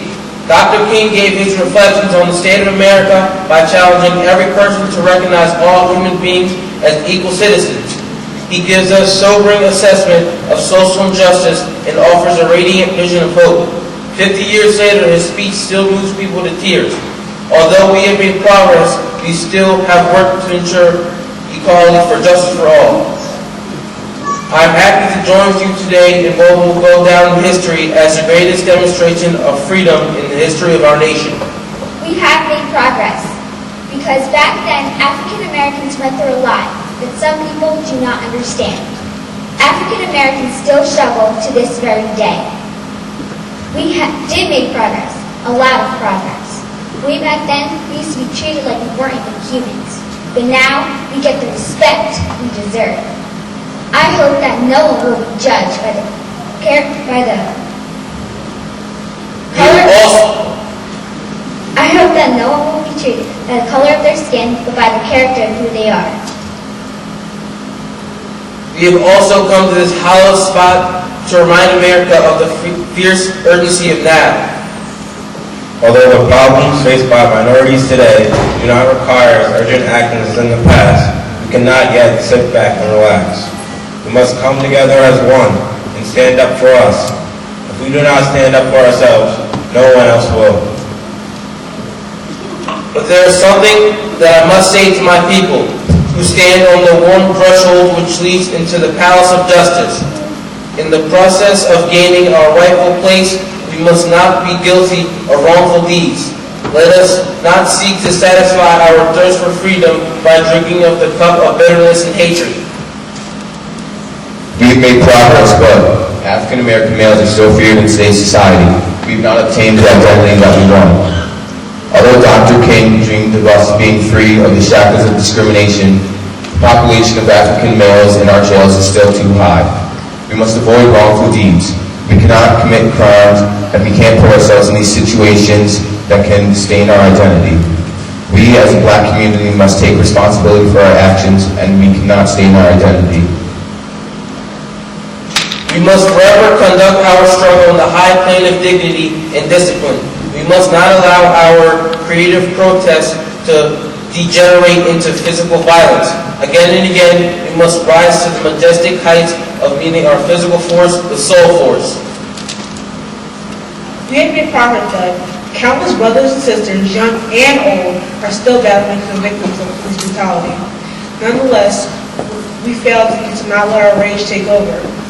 Instead of love, this age-old enemy rears its ugly head. Hate. Justice will be served, hopefully without another fallen soldier. We cannot walk alone. We have made progress. What he is trying to say is that everybody should stick together and not be divided by color. That we are all on the same, on the inside. That we all talk the same, walk the same, and live the same. We cannot fight racism alone. We need everybody's help in the fight for equality. We cannot walk alone. And as we walk, we must make the pledge that we shall all always march ahead, and we cannot turn back. We have made progress here in America, but we must continue to fight against the injustice here in our nation. We must remember the dream that Dr. Martin Luther King had. Yes, it will be a long walk until we reach the lane of prosperity, but until we get there, we must march hand in hand and never turn back. We can never be satisfied as long as our children are stripped of their selfhood and robbed of their dignity by signs stating for whites only. We have made progress, but society still sees African American people separate in some way. I feel as though just because of my color, it's perceived in situations that I can't do things that are considered normal for whites. But I can, and everyone else can do the same thing, for we all are equal. Racial stereotypes against blacks need to stop. We cannot go on with these perceptions of African Americans anymore. We need to take a stand, starting with me. We cannot be satisfied as long as Negro in Mississippi cannot vote and Negro in New York believes he has nothing for which to vote. No, we are not satisfied. We will not be satisfied until justice rolls down like waters of a righteous, like mighty stream.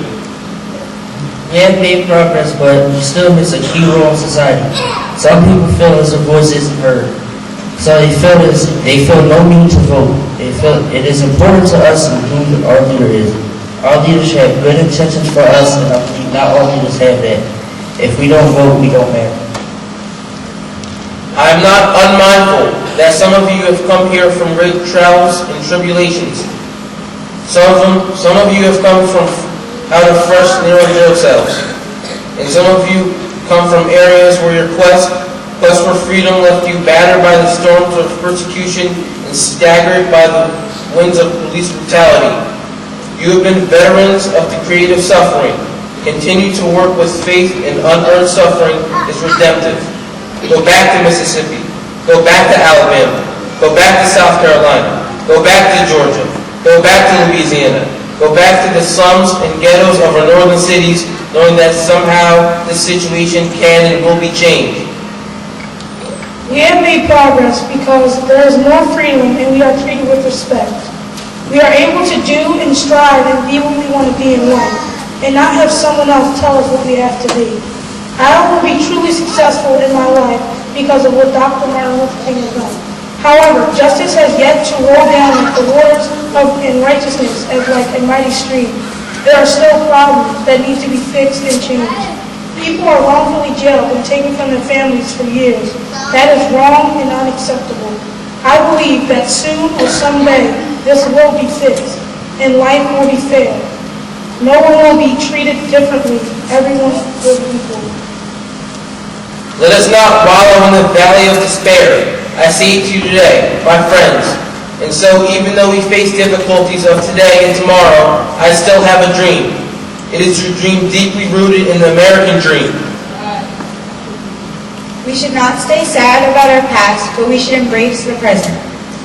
We still have problems in the present, but let's find a way to solve those problems so the world can be a better place. The American dream is freedom and equality, but not all men are treated equal still. The American dream is not fulfilled until every single man and woman is considered equal. I have a dream that one day this nation will rise up of its true meaning of creed. We hold these truths to be self-evident, that all men are created equal. We have made progress, but we still have many problems with the way our government handles racial relations. These killings by police have gone too far. Everyone wants to blame these deaths on police, but we as African Americans need to take responsibility. I think society treats me differently because I'm African American, because of the history of African Americans in America, and because of my roots. I'm Jasmine Henry. I'm athletic, intelligent. I have dreams and goals. I'm committed to be the change in my community.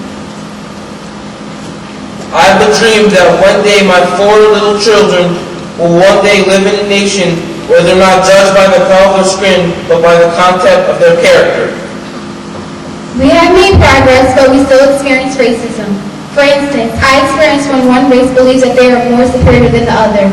A lot of things has happened over the years, such as killings of innocent men and children. My question is why? Why should innocent black men and children still be killed over negative stereotypes? Everyone is the same, no matter if they're white, black, blue, purple, or pink. We are all humans, and we should be treated with equality, dignity, and respect. I have a dream today. We have made progress, but I have a dream today that one day everyone living in this country will have equal rights, and that racism will not be tolerated in this day and age, and that children will not feel insecure about themselves because of race. And my dream is to become a successful novelist, photographer, and artist. In short, a storyteller, because I want to convey my message to my peers. That is, the sky's the limit, no matter what color you are. With this faith, you will be able to hew out of the mountain of despair and into a stone of hope. With this faith, we will be able to transform the jangling discords of our nation into a beautiful symphony of brotherhood. We have made progress in transforming this nation. Over the years, the conflicts and confrontations have gradually reformed into interactions of peace and friendship. The community once shunned and looked down upon today has risen and coexists with those once visualized as superior. So yes, we have made progress, but much work is still to be done. Though peace is amongst the nation, the black community is still talked down. Discussions continue to become arguments over racial situations, such as the Mount Brown reactions. After the riots and mobs, specialized forces were used to contain and sedate the mobs. I feel as most people see blacks as less than and must be put in their place. We are people just as whites are, and the sooner that is realized, the better. With this faith, we will be able to work together, to pray together, to struggle together, to go to jail together, to stand up for freedom together, knowing that one day we will be free. We have made progress in all these areas, but with the recent tragic, unjustified deaths of Michael Brown, Eric Garner, Trayvon Martin, and Tamir Rice, there is still progress to be made for freedom, justice, and equality in the world. We are in the struggle together. I am committed to showing people that we are intelligent, successful, trustworthy, and dedicated. I will make a difference in the world. We have made progress. However, America still faces problems today with racism and discrimination. Controversial topics have brought to attention the discrimination that citizens in our country still face today. We need to stop judging others based upon religion, level of education, stereotypes, and skin color. When we do this, we do not enhance ourselves. Instead, we appear ignorant to cultures other than our own. And this will be the day. This will be the day when all God's children will be able to sing a new meaning. My country, 'tis thee, sweet land of liberty, of thee I sing. Land where my fathers died, land of pilgrims' pride, for every mountainside, let freedom ring.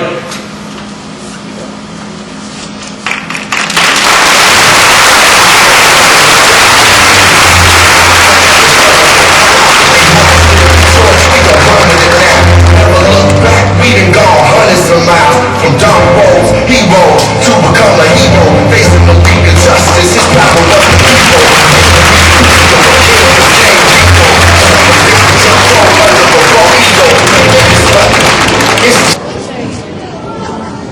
Don't everybody leave yet. You got a couple more seconds, because we got another movie about. But I would say, if you have this movie, see the movie, your family, have a discussion, because I saw it as powerful. This song tells a lot. I want to say one thing about one of the young ladies quoted. Said, we must take a stand starting with me.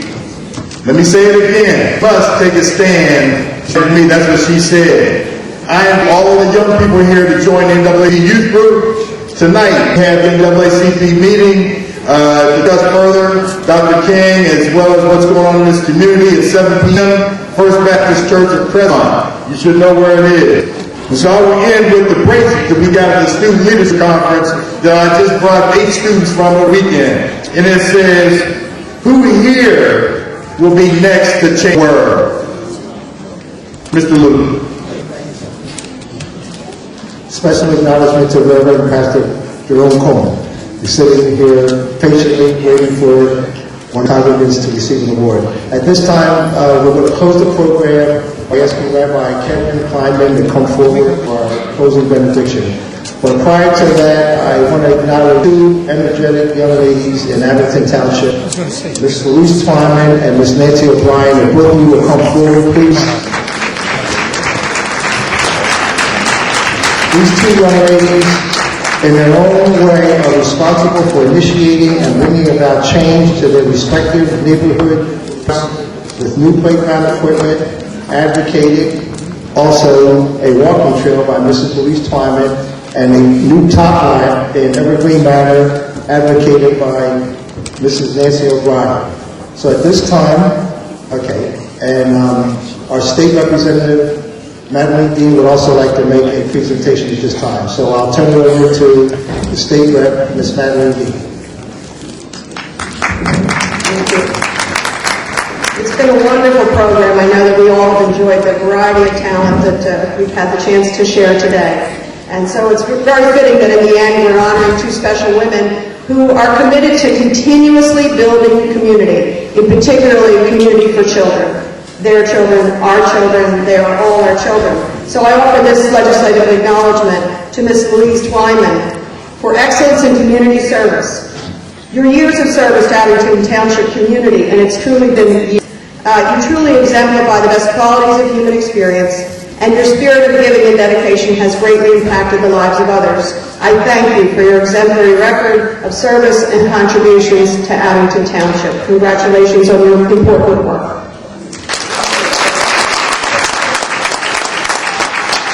Good afternoon, everyone. I just want you to know, for the sake of my grandchildren, that I am history. I lived during the era of the Martin Luther King era, nonviolence. I was in Charlottesville, Virginia, working with a Caucasian lady. We forgot what color we were. When we went to the meeting, she would say, "We want our rights." And then, when it was my turn to speak, I would say, "They don't want a handout. They want a hand up." And when Martin Luther King died, I was leading a voter registration drive at the time. I also became the first woman to work at the post office to have my own, at the counter, my own cash tray. Then I went on to be the first female deputy sheriff in the city of Philadelphia, Pennsylvania. So I have been marching and I'm walking my legs off, even in the township of Abington Township. So everyone can find a cause to work for their community, even if it's health, good citizenship, or community involvement. And I thank you very much for this award.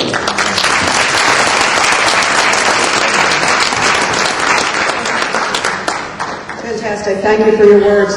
I also want to acknowledge another community leader, community activist who again has offered us years of dedication to building a stronger community, in particular for the children. To Mrs. Nancy O'Brien, I also offer the Excellence in Community Service Award for your years of service to Abington Township. You truly exemplify the best qualities of the human experience, and that's why we hold you up here today for all of us to learn. Thank you for your spirit of giving and dedication. It has impacted many of us. And I thank you for your exemplary record of service and contributions to Abington Township. I offer you my best wishes in the continuation of your important work. Congratulations, Mrs. Nancy O'Brien.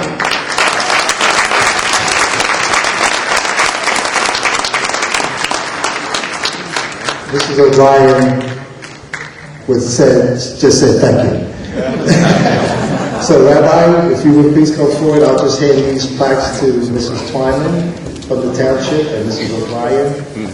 Mr. O'Brien, thank you. Mrs. O'Brien's husband has been coaching baseball in Roslyn for, 30 years? Maybe more.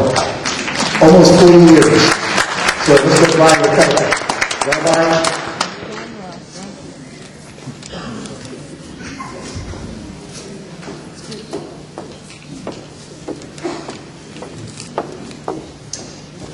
Closing benediction. I want to thank everybody for coming together today in the spirit of community, in the spirit of service, in the spirit of doing what is holy, what is righteous. Our tradition teaches us, tzedek, tzedek tirdoah, justice, justice shall you pursue. In that vein, I offer this closing benediction. O Holy One, thank you for being present with us today, as we have come together as one to work to mend your broken world.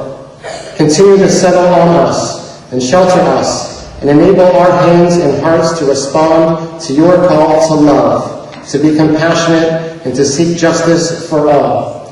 For it is our coming together, not our walking alone, that was Dr. King's dream for us. His dream, if we worked together, prayed together, and struggled together, we would be able to transform this beautiful, terrible, and holy world. Continue to be with us, O Eternal One, and do not abandon us as we work to fulfill this dream. And as we do, we ask that you bless the work of our hands, the aspirations of our heart, and the vision that we hold after these many years of a world redeemed, a world where all your children are loved and precious, where everyone can breathe with ease, walk through any neighborhood without fear, and be judged by the content of their character, not the color of their skin. Help us to each day, but especially today, bring about this world, and let us all say, Amen. Amen. Thank you all for being here. And one last person I want to acknowledge, Mr. Salas. Is he in attendance here today? Mr. Salas from the county? Okay, in any event, thank you all for attending. And our thanks to all the recipients and for the children, the principals, the teachers, the young people who are, again, fantastic. Thank you all.